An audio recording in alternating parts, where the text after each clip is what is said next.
ఓం శాంతి. మన నిజమైన మంచిని ఎవరికి తెలుసు? మనం నిజంగా ఎంత మంచివారము అనేది కేవలం మనకు మాత్రమే తెలుసు. ఎవరైనా ఒకసారి మీరు చాలా మంచివారు అని చెప్తే ఆ రోజంతా మనకు చాలా సంతోషంగా గడిచిపోతుంది. ప్రతిరోజు ఉదయాన్నే మనకు మనం ఒక మంచి సంకల్పం చెప్పుకోవాలి.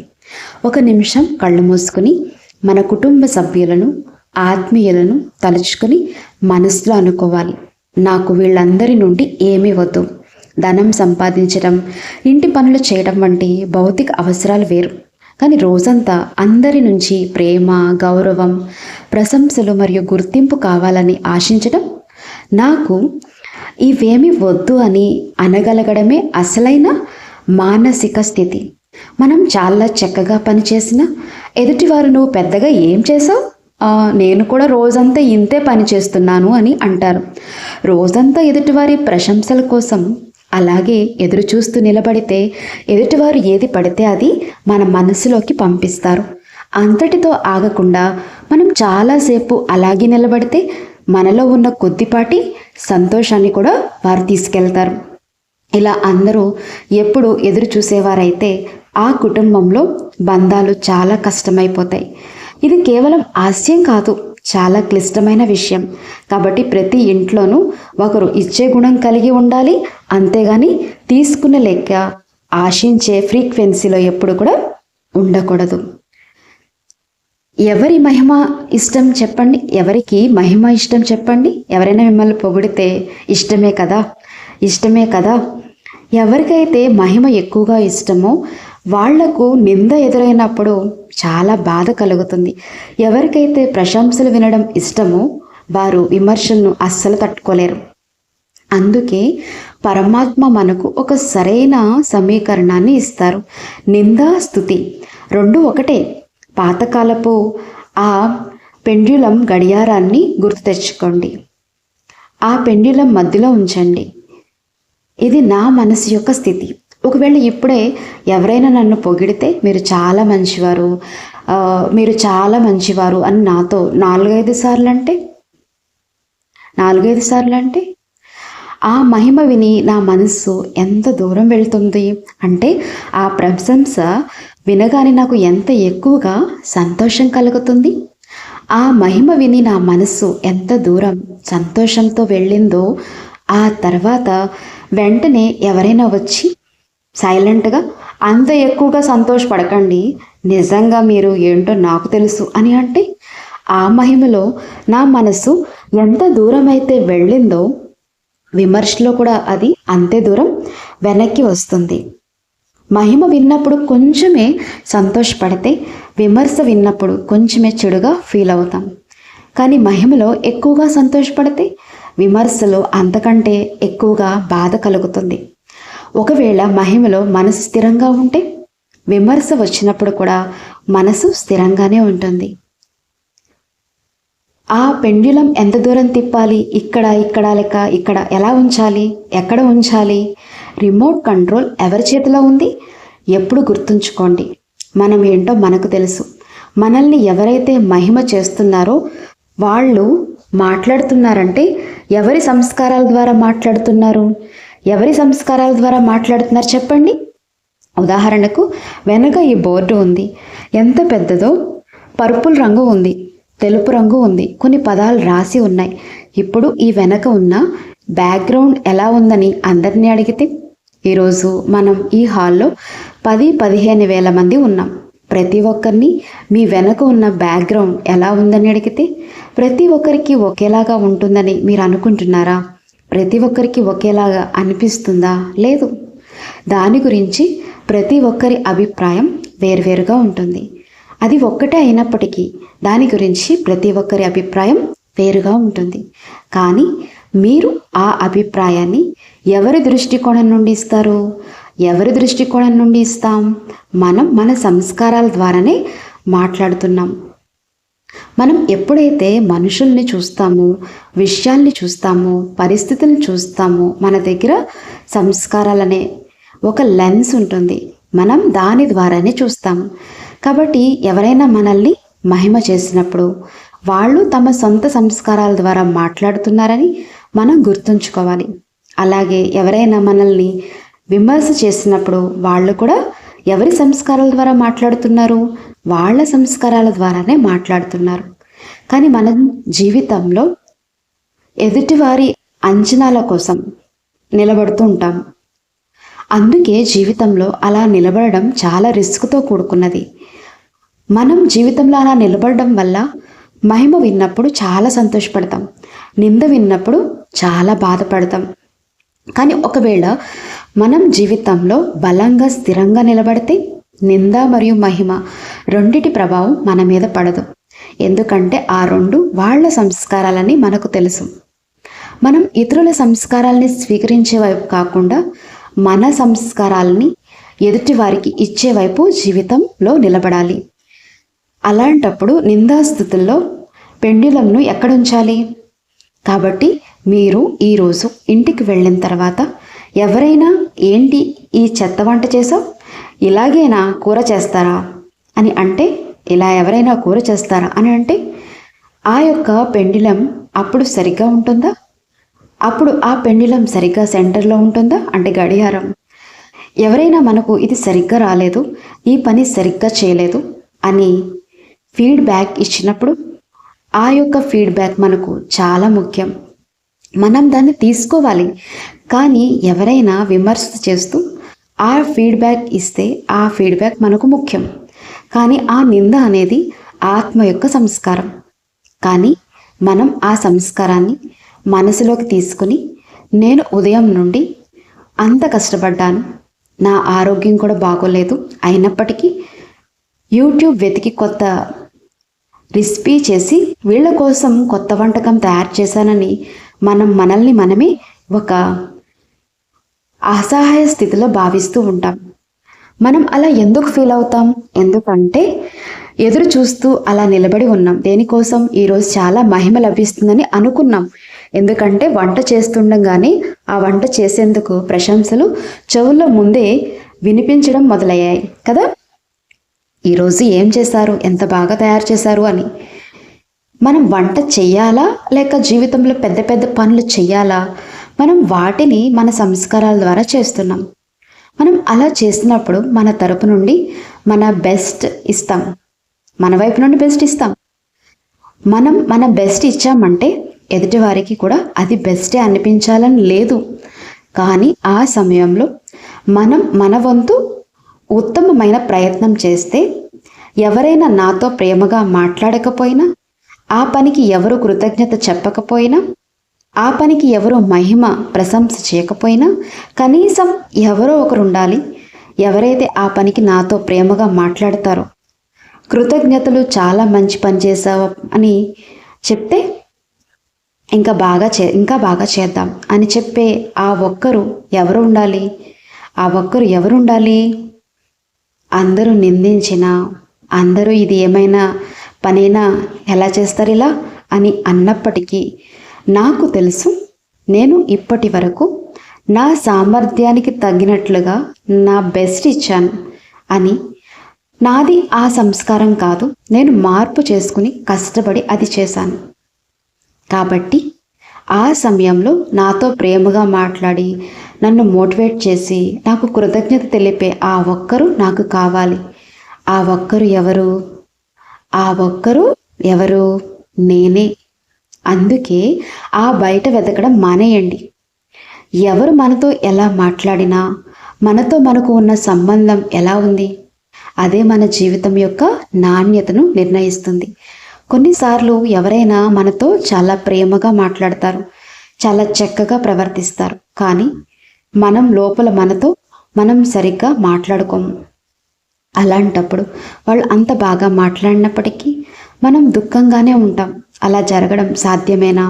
వాళ్ళు మీతో అంటున్నారు, మీరు చాలా మంచివారు, మీరు చాలా మంచి వంట చేశారు, మీరు ఇదంతా చాలా బాగా చేశారని చాలా మహిమ చేస్తారు.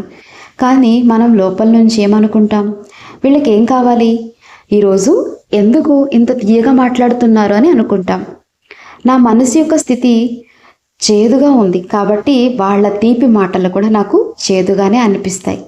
అదేవిధంగా ఒకవేళ వాళ్ళు నాతో చాలా కఠినంగా మాట్లాడినప్పటికీ నా మనసు యొక్క స్థితి చాలా ప్రశాంతంగా ఉంటే ఎవరి కఠినమైన మాటలు కూడా నాకు చేదుగా అనిపించవు. ఎందుకంటే ఇక్కడ నిండా మాధుర్యం నిండి ఉంది. నా జీవితం యొక్క నాణ్యత ఇక్కడ ఉన్న స్థితి వల్ల ఏర్పడుతుంది, ఇక్కడ ఉన్న మాటలు మరియు ప్రవర్తన వల్ల కాదు. కాబట్టి జీవితంలో అలా తలొగ్గి నిలబడకూడదు, అంటే తల దించుకొని కాదు. ఒకవేళ మనకు ఎప్పుడైనా అనిపిస్తే మనం అలా తగ్గిపోయి ఇతరుల కోసం నిలబడుతున్నామని వెంటనే మనల్ని మనం మార్చుకోవాలి, మనల్ని సరిచేసుకోవాలి. అందుకే దేవీ దేవతల చేతులు ఎలా చూపిస్తారో ప్రకృతిలో కూడా చూడండి, ప్రతి వస్తువు ఇవ్వడానికే, సహాయం చేయడానికి పుట్టింది. ఏదైతే ఇస్తుందో దాన్ని పూజనీయంగా భావిస్తారు. మనుషుల ఆత్మ యొక్క సంస్కారం ఇవ్వటమే. కానీ మనం ఇవ్వడం మానేసి ఇలా ఎప్పుడైతే మారిపోయామో అప్పటి నుంచే మన జీవితం క్లిష్టంగా మారడం ప్రారంభమైంది. కాబట్టి నింద మరియు స్తుతుల్లో మన పెండ్యులం ఎక్కడ ఉండిపోతుందో, ఇది చాలా సింపుల్, చాలా ఈజీ. కేవలం ఎవరైనా పొగిడినప్పుడు మాత్రమే మనం దానిపై దృష్టి పెట్టాలి. నింద వచ్చినప్పుడు దానిపై ప్రత్యేకంగా దృష్టి పెట్టాల్సిన అవసరమే లేదు. ఎందుకంటే నింద సమయంలో దృష్టి ప్రత్యేకంగా పెట్టాల్సిన అవసరమే లేదు. ఎందుకంటే నింద సమయంలో దృష్టి పెట్టడం చాలా కష్టం, ఎందుకంటే అప్పటికే చాలా నొప్పి కలిగి ఉంటుంది. కాబట్టి కేవలం స్తుతిలో ఉన్నప్పుడే, మహిమ వచ్చినప్పుడే జాగ్రత్తగా ఉండాలి. ఎవరైనా మహిమ ఇస్తే దాన్ని వెంటనే పరమాత్మకు పంపేయండి. పరమాత్మ నీకే కృతజ్ఞతలని చెప్పండి. ఎదుటివారు మీరు చాలా గొప్పవారు అంటే వెంటనే దాన్ని పైకి పంపి పరమాత్మ నీకే కృతజ్ఞతలు అని మనస్సులో అనుకోవాలి.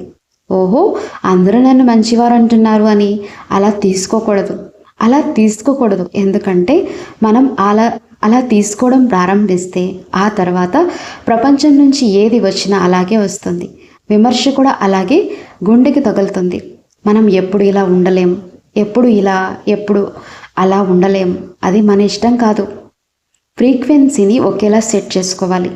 లేక ఇలా ఇచ్చేవాడిగా తీసుకునేవాడిగా. కాబట్టి ఒకసారిగా గట్టిగా చెప్పండి, నాకు ఎవరి నుంచి ఏది వద్దు, నేను అందరికీ ఇచ్చే ఆత్మను, అంటే నేను ఒక దివ్య ఆత్మను, పవిత్ర ఆత్మను, అంటే ఇచ్చే స్వభావం గల రాయల్ ఆత్మను. రాయల్ ఆత్మ ఇలా ఉండదు. రాయల్ ఆత్మ ఎలా ఉంటుంది? ఇలా ఉంటుంది, ప్రతి ఒక్కరికి ఇస్తూనే ఉంటుంది. అందుకే దేవీ దేవతల చేతులు ఎప్పుడు ఇలానే చూపిస్తారు, 2 చేతులతో ఇస్తూనే ఉంటారు. అందుకే నా ఆత్మ యొక్క సంస్కారం ప్రేమ. నాకు ప్రేమ కావాలి, వద్దు నాకు ప్రేమ కావాలి అనడం ద్వారా మనం మనల్ని మనమే ఖాళీ చేసుకుంటూ వెళ్తాం. ఆ తర్వాత ఎవరు నన్ను ప్రేమించటం లేదు, ఎవరు నాకు గౌరవం ఇవ్వడం లేదు అని పదే పదే మాట్లాడుతూ మనల్ని మనమే మరింత దుఃఖంలోకి నెట్టేసుకుంటాం. నన్ను ఒకరు ప్రేమిస్తారు, ఎవరు? నేను. మరి రెండవది ఆ పరమాత్మ. మిగతా అందరికీ మనం ప్రేమని పంచుతాం. మనకు మరే ఇతర వ్యక్తి నుంచి ఏమీ వద్దు. ప్రేమ నా సంస్కారం, సుఖం నా సంస్కారం. వస్తువుల్లో సుఖాన్ని వెతకూడదు. వస్తువుల్ని మనం ఉపయోగించుకోవడానికి కొంటాం. వస్తువుల ద్వారా సుఖం రాదు, వస్తువుల ద్వారా కేవలం సౌకర్యం లభిస్తుంది. కానీ మనం ఏమనుకుంటామంటే వస్తువుల వల్ల సంతోషం దొరుకుతుంది, వస్తువుల వల్ల ఆనందం దొరుకుతుంది అని చెప్పి మనం ఇంకా కొంటూనే పోయాం. ఏదో ఒక వస్తువు నుంచి అయితే సంతోషం దొరుకుతుంది కదా అని. కానీ దానివల్ల సంతోషం రాదు, దానివల్ల కేవలం సౌకర్యం మాత్రమే దొరుకుతుంది. నేను ఆత్మను, జ్ఞానస్వరూప ఆత్మను. ప్రతి ప్రశ్నకు సమాధానం, ప్రతి జీవిత నిర్ణయం, ఏది నాకు సరైంది, ఏది తప్పు, అది ఎవరికి తెలుసు? ఎవరికి తెలుసు? నాకు ఏది సరైంది, ఏది తప్పు అనేది ఎవరికి తెలుసు? నాకు తెలుసు. కానీ మనం ఇతరులను అడుగుతాం, మీకు ఏమనిపిస్తుంది, నేను ఏం చేయాలి అని. లేక మనం ఆన్లైన్లోకి వెళ్ళి వెతుకుతాం ఏది సరైంది అని. నేను జ్ఞానస్వరూప ఆత్మను. ప్రతిరోజు ఉదయాన్నే లేచి 5 నిమిషాల పాటు సైలెన్స్లో కూర్చోవాలి. పరమాత్మకు నీ మాట చెప్పు, నీ మనసును శాంతపరచు. మరియు అనుకో, నాకు ఏది సరైనదో అది టకటక నా మనసులోకి వచ్చేస్తుంది. మరియు నీ విషయాన్ని సమర్పించు చేసే. ఇక్కడ ఎవరిని అడగవద్దు, అక్కడ ఎక్కడ వెతకవద్దు. ఎందుకంటే మనం ఇక్కడ మరియు అక్కడ ఎవరినైతే అడుగుతామో వాళ్ళు లాజికల్గా వాళ్ళకి ఏది రైట్ అనిపిస్తుందో అదే చెప్తారు. కానీ నాకు అది చెయ్యాలి, ఏది నా కర్మల కోసం, నా భాగ్యం కోసం సరైనదో మరియు దాని సమాధానం కేవలం నాకు మాత్రం తెలుసు. కానీ నేను ఇక్కడ నుండి దాన్ని బయటికి తేవాల్సి ఉంటుంది. దాన్నే మనం ఏమంటామంటే అంతఃప్రేరణ అంటాం. కొన్నిసార్లు మనం అంటాం కదా, నాకు లోపల నుంచి అనిపిస్తుంది నేను ఇది చెయ్యాలి అని. అలా అనిపిస్తుందా లేదా? అలాగే లోపల నుంచి ఆ స్వరం ఎప్పుడు వస్తుంది? పైనున్న శబ్దం నిశ్శబ్దమైనప్పుడు ఆ లోపలి స్వరం వినిపిస్తుంది. అందుకే మనం ఉదయాన్నే కొద్దిసేపు మెడిటేషన్ చేసినప్పుడు ఈ పైనున్న శబ్దం ఆగిపోతుంది. మరియు పైనున్న శబ్దం ఆగిపోయినప్పుడు ఆ జ్ఞానస్వరూప ఆత్మ చాలా చక్కనైన సమాధానాలు ఇస్తుంది. ప్రతి విషయానికి సమాధానం మన దగ్గరే ఉంది. కేవలం ఉదయాన్నే లేచి దీన్ని మనస్సులోని అల్లరిని సమాప్తి చేసేయాలి, గొడవని. మరియు 7వ సంస్కారం ఏమిటంటే నేను ఆనంద స్వరూప ఆత్మను. ఆనందం అనగా ఈ కర్మేంద్రియాల నుంచి ఏది కోరుకోవడం, అతీంద్రియ సుఖం, అదే అసలైన ఆనందం. మరి నా సంస్కారాలు ఏవి చెప్పండి? పవిత్రత, శాంతి, శక్తి, ప్రేమ, సుఖం, జ్ఞానం మరియు ఆనందం. ఇవే నా సంస్కారాలు. ఇది ప్రతి ఆత్మ యొక్క సంస్కారం. ఇదే నా వైట్ కలర్, తెల్లని స్వచ్ఛత. కానీ దీనిపై పూర్వజన్మల సంస్కారాలు, కుటుంబం నుండి అందిన సంస్కారాలు, వాతావరణం ద్వారా ఏర్పడిన సంస్కారాలు వచ్చి చేరాయి. అందులో ఆ పెద్ద జాబితా అంతా ఉంది. ఈర్ష, ద్వేషం, బద్ధకం, ఇవన్నీ పైనుంచి అంటుకున్న మచ్చలు. మన ఆలోచనలు ఎక్కువగా ఆ మచ్చలపైనే దృష్టి పెడుతున్నాయి. మన ప్రతిస్పందన కూడా ఆ మచ్చ కోసమే ఉంటుంది. ఈ రోజు నుంచి మీకోసం మరియు ఇతరుల కోసం కేవలం ఇదే సంకల్పం చేయాలి. ఇది ఒక శక్తివంతమైన ఆత్మ. నేను ఒక శక్తివంతమైన ఆత్మను. ఇది పవిత్రమైన ఆత్మ. నేను ఒక పవిత్రమైన ఆత్మను. ఇలాంటి ఆలోచనలు చేయడం ప్రారంభించండి. ఇలా మాట్లాడడం ప్రారంభించండి. మీరు కూడా మారిపోతారు, వాళ్ళు కూడా మారిపోతారు. ఎందుకంటే ప్రతి ఒక్కరి దగ్గర ఆ 7 సంస్కారాలు ఉన్నాయి. కానీ మనం దానిపై ఫోకస్ చేయడం లేదు. మనం దేనిపై ఫోకస్ చేస్తున్నాం? పైనుంచి అంటుకున్న ఆ మచ్చ మీద. ఒకవేళ ఎవరికైనా కోపం అనే సంస్కారం ఉంటే మనం పదే పదే అంటాం, వీరికి చాలా కోపం అని. అప్పుడు వారి ఆ కోపం అనే సంస్కారం ఏమవుతుంది? మరింత పెరుగుతూ పోతుంది. కానీ ఒకవేళ మనం వారి కోసం అనుకుంటే, ఇది ఒక శక్తివంతమైన ఆత్మ, వీరు శాంత స్వరూప ఆత్మ అని. అప్పుడు ఏ సంస్కారం బయటకు వస్తుంది? మనం ఎవరి గురించి అయితే ఆలోచిస్తామో, ఎవరి గురించి అయితే మాట్లాడతామో అదే బయటకు వస్తుంది. ఇప్పుడు మీ కుటుంబాన్ని 1 నిమిషం పాటు చూడండి. వారిలో కొన్ని సంస్కారాలు ఉన్నాయి, ఇవి మనకు సరిగ్గా అనిపించవు. మరియు రోజంతా మనం అనేక సార్లు అంటాం, వీరు ఎందుకు ఇలా ఉన్నారు, వీరు ఎందుకు ఇలా ఉన్నారు, వీరు ఎందుకు ఇలా ఉన్నారు. వారిని ఒకవేళ ప్రత్యేకమైన కోణంలో చూడండి. ఇది కేవలం ఒక బంధం కాదు, ఇది ఒక ఆత్మ. ఇది పూర్వజన్మల నుండి ఈ సంస్కారాన్ని మోసుకుంటూ వచ్చింది. గత కొన్ని నెలల్లో దేశంలోని వేరువేరు ప్రాంతాల్లో చాలా జోరుగా వర్షాలు కురిశాయి, వరదలు వచ్చాయి. చాలామంది ఎంతో కోల్పోయారు. మరియు అనేక ఆత్మలు ఆ వరదల్లో తమ శరీరాన్ని వదిలిపెట్టాయి. గత కొన్ని నెలల్లో కొన్ని ఆత్మలు యుద్ధంలో శరీరాన్ని వదిలాయి. మరియు గత కొన్ని సంవత్సరాల్లో కొన్ని ఆత్మలు కోవిడ్లో శరీరాన్ని వదిలాయి. కొన్ని ఆత్మలు ఐసీలో ఉన్నాయి, ఒంటరిగా ఉన్నాయి, వారి దగ్గర ఎవరూ లేరు. మరియు ఆ ఏకాంతపు సంస్కారాల్లోనే వారు శరీరాన్ని విడిచిపెట్టారు. ఎవరైనా నీటిని ప్రవహిస్తూ చూస్తూ సమస్తాన్ని కోల్పోతూ శరీరాన్ని వదిలేశారు. ఎవరో సర్వనాశనం అయిపోవడాన్ని చూస్తూ శరీరాన్ని వదిలేశారు. మరియు మనం ఇలాంటి విషయాలను చూసి ఇక్కడ ఏదో రికార్డ్ అవుతూ శరీరాన్ని విడిచిపెట్టి కొన్ని సంవత్సరాల తర్వాత తల్లి గర్భంలో ప్రవేశిస్తాం. కొన్ని సంవత్సరాల తర్వాత ఆ పిల్లల్లో మనకు ఆ సంస్కారం కనిపిస్తుంది. ఎవరికైనా నీళ్ళని చూస్తే భయం కలుగుతుంది. ఎవరికైనా ఇష్టమైన వాళ్ళను కోల్పోతామనే భయం కలుగుతుంది. ఎవరికైనా కొత్త వాళ్ళ దగ్గరికి వెళ్ళాలంటే భయం. ఎవరికైనా హాస్పిటల్కి వెళ్ళాలంటే భయం. ఇంకొందరికి వాళ్ళు ఇంజెక్షన్ చేయించుకోవాలన్న భయం. అలా కలుగుతుంది.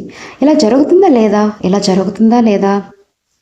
కానీ మనం అంటాం, నా కొడుకు ఇలాంటివాడు, నా భర్త ఇలాంటివాడు, నా భార్య ఇలాంటిది అని. ఎందుకంటే మనం ఆ పాత్రను మరియు బంధాన్ని మాత్రమే చూస్తున్నాం. కానీ ఆ ఆత్మ ఆ సంస్కారాన్ని మోసుకుంటూ వచ్చింది. నమ్మకానికి కొన్ని సంబంధించిన భయాలు. అదేవిధంగా ఎవరికైనా నమ్మకం ఉంచడానికి భయం కలుగుతుంది. ఎవరికైనా మహిమ వినడానికి భయం కలుగుతుంది. కొంతమందికి అన్నీ సరిగ్గా అనిపించినప్పటికీ వాళ్ళు కూడా సరే బాగుంది అంటారు. కానీ చివర్లో ఒక నింద మోపి వెళ్ళిపోతారు. దాంతోపాటు మనకు అనిపిస్తుంది, నేను ఇంత మహిమ చేశాను, అయినప్పటికీ వీళ్ళు నా గురించి ఏ మంచి మాట మాట్లాడలేదు అని.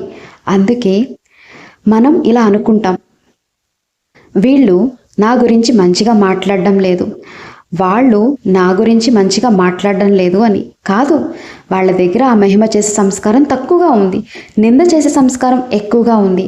అదే ఎప్పుడో ఒకప్పుడు ఏదో ఒక ఫోల్డర్లో తయారైంది. కానీ మనం దాన్ని అలా చూసేస్తాం. కాబట్టి మనం వాళ్ళతో కూడా అలుగుతాం. మనతో మనం ప్రేమగా మాట్లాడం, పైగా వాళ్లతోనూ కోపంగా ఉంటాం. ఆ మచ్చను తగ్గించుకోవడానికి బదులు రోజు రోజుకి ఆ మచ్చను ఇంకా అతుక్కునేలాగా చేస్తూ ఉంటాం. ఇంకా అతుక్కుంటూ పోతాం. కొన్నిసార్లు ఎవరైనా మనకు చాలా మంచిగా మాట్లాడినా, చాలా బాగా ప్రవర్తించినా మనం లోపల మనతో సరిగ్గా మాట్లాడుకోం. కాబట్టి వారు అంత బాగా మాట్లాడినా కూడా మనం లోపల బాధపడుతూనే ఉంటాం. అలాగే వాళ్ళు మీతో చాలా మంచిగా మాట్లాడి, మీరు చాలా మంచివారు, చాలా మంచి వంట చేశారు, ఇవన్నీ చాలా బాగా చేశారని మిమ్మల్ని చాలా పొగుడుతుండొచ్చు. కానీ మన మనసు లోపల ఈరోజు వీళ్ళకి ఏం కావాలి, ఎందుకింత తీపిగా మాట్లాడుతున్నారు అని మనం అనుకోవచ్చు. మన మనసు స్థితి చేదుగా ఉంటే ఇతరులు చెప్పే తీపి మాటలు కూడా చేదుగానే అనిపిస్తాయి. ఇప్పుడు ఒక నిమిషం కళ్ళు మూసుకోండి మరియు మీ కుటుంబ సభ్యుల్లో ఎవరో ఒకరిని మీ మనసులో తీసుకోండి. ఇప్పుడు వారిని కేవలం ఒక బంధం లాగా లేక ఒక శరీరం లాగా కాకుండా ఒక ఆత్మగా ఆ కోణంలో చూడండి. అదే వాస్తవికత. ఈ ఆత్మ ఈరోజు శరీరంలో ఉంది, ఇంతకుముందు ఎక్కడో వేరే చోట ఉంది, ఎక్కడో ఉన్నారు. ఎలాంటి పరిస్థితులు ఉన్నాయి, ఎలాంటి వాతావరణం ఉంది, వీళ్ళతో ఏముంటుంది, ఏ కారణంగా ఈరోజు వీళ్ళ వద్ద ఈ సంస్కారాలు ఉన్నాయి. ఇప్పుడు మొదటి అడుగుగా వారిని చూస్తూ మీ మనసులో ఇలా అనండి, నేను మిమ్మల్ని అర్థం చేసుకుంటాను. I understand you. అర్థం చేసుకోవడం అంటే వారి స్వభావం ఎందుకు ఇలా ఉందో నాకు ఇప్పుడు అర్థమైంది. ఎందుకంటే ఇప్పటి వరకు మనం ఏమనేవారం, నువ్వు ఎందుకు ఇలా ఉన్నావు, అసలు నాకు అర్థమే కావడం లేదు అని అనేవారం. అలా అనకుండా మీ మనసు నుంచి ఆ పాత గాయాన్ని తొలగించండి మరియు చెప్పండి, నేను మిమ్మల్ని అర్థం చేసుకుంటాను, మీరు ఎందుకు ఇలా ఉన్నారు నాకు అర్థమైంది. రెండవది, నేను మిమ్మల్ని అంగీకరిస్తాను. I accept you. స్వీకరించడము అంటే మీ సంస్కారాలపై నేను చాలా ప్రశ్నలు లేపాను, మిమ్మల్ని చాలాసార్లు తిరస్కరించాను. కానీ ఈరోజు నాకు అర్థమైంది, ఏదో ఒక పరిస్థితిలో ఆ సంస్కారం తయారైంది. కాబట్టి నేను మిమ్మల్ని అర్థం చేసుకుంటున్నాను, నేను మిమ్మల్ని అంగీకరిస్తున్నాను. మరియు మూడవది, ఇప్పుడు నేను ఒక ఆత్మగా మీకు శుభాకాంక్షలు అందిస్తున్నాను. ఇది చాలా జాగ్రత్తగా చేయాలి. ఏ సంస్కారం అయితే వారిలో ఇప్పుడు ఉందో, ఏదో ఒక పరిస్థితిలో ఎప్పుడో ఒకప్పుడు అది తయారయ్యిందో, ఆ సంస్కారపు గాయాన్ని మార్చడం కోసం నేను వారికి ఒక కొత్త సంస్కారానికి సంబంధించిన దీవెన ఇవ్వాలి. అర్థం ఏంటి అంటే, ఒకవేళ ఎవరి దగ్గరైనా భయం అనే సంస్కారం ఉంటే మీరు వారిని చూసి ఇలా అనాలి, మీరు శక్తివంతమైన నిర్భయమైన ఆత్మ. అంటే ఏది మార్చాలో. ఎవరికైనా కోపం అనే సంస్కారం ఉంటే మీరు అనండి, మీరు ప్రశాంతమైన స్థిరమైన ఆత్మ అని. మీ దీవెనలు ఇప్పుడే నిశ్చయించుకోండి. ఇదే మన దగ్గర ఉన్న శక్తి. మనం ఇతరుల పాత్ర సంస్కారాన్ని మార్చవచ్చు. ఎవరికైనా ఇతరుల తప్పులు మరియు బలహీనతలు చూసే సంస్కారం ఉంటే వారిని చూసి అనండి, మీరు ప్రేమ స్వరూపమైన ఆత్మ, మీరు ప్రతి ఒక్కరిలో మంచిని చూస్తారు అని. ఎవరికైనా పనిని అసంపూర్ణంగా వదిలేసి పనిని సరిగ్గా చేయని, సరైన నిర్ణయాలు తీసుకోలేని సంస్కారం ఉంటే వారిని చూసి అనండి, మీరు శక్తివంతమైన ఆత్మ, మీరు ప్రతి పనిని సమయానికి ముందే ఖచ్చితంగా పూర్తి చేస్తారు. మీ సంస్కారాన్ని అయితే మార్చాలో ఆ సంస్కారానికి తగినట్లుగా దీవెన ఇవ్వండి. నేను మిమ్మల్ని అర్థం చేసుకుంటున్నాను, నేను మిమ్మల్ని అంగీకరిస్తున్నాను. ఆ తర్వాత మీ దీవెనలను సృష్టించండి. సరే, ఎలా ఆ దీవెనలు తయారు చేయాలో అర్థమైందా? ఎవరికైతే తెలిసిందో ఏ దీవెనలు తయారు చేయాలో వాళ్ళు చేయండి. చాలా ఈజీ. మనం ఎన్ని ఆలోచనలు నడిపాము, వారు ఇలా ఉన్నారు, అలా ఉన్నారు, ఎందుకు ఇలా ఉన్నారు, ఎందుకు అలా ఉన్నారు, నాతో ఎందుకు అలా ప్రవర్తిస్తున్నారు అని వేలాది ఆలోచనలు చేసేసాము. ఇప్పుడు కేవలం 3 ఆలోచనలు మాత్రమే. నేను మిమ్మల్ని అర్థం చేసుకుంటున్నాను, నేను మిమ్మల్ని అంగీకరిస్తున్నాను, నేను మీకు ఈ దీవెనలను ఇస్తున్నాను. ఈ 3 ఆలోచనలు మనం చేయగలమా? ఇది చాలా సులభం కదా. మీరు ఇలా ఆలోచించడం వల్ల వారిలో ఏదైనా మార్పు రాగలదని మీకు అనిపిస్తుందా? మార్పు రాగలదా లేదా? ఖచ్చితంగా రావచ్చు. అలా చేయటం వల్ల అన్నిటికంటే ముందు ప్రవర్తన ఎవరిలో వస్తుంది? ప్రవర్తన ఎవరిలో వస్తుంది? మీలోనే వస్తుంది. ఇతను ఇలా ఎందుకున్నాడు, ఇతను ఎందుకు అలా ప్రవర్తిస్తున్నాడు అనే తిరస్కార భావం మనసులో నుంచి పూర్తిగా తొలగిపోతుంది. అక్కడ మనసులో స్థిరత్వం, ప్రశాంతత నిండుతాయి. మనం ఇచ్చే శుభభావనలు, దీవెనలు ఎప్పుడైతే అవతల వారికి చేరుతాయో అప్పుడు వారు కూడా సరైపోతారు, మారిపోతారు. అచ్చా. ఓం శాంతి.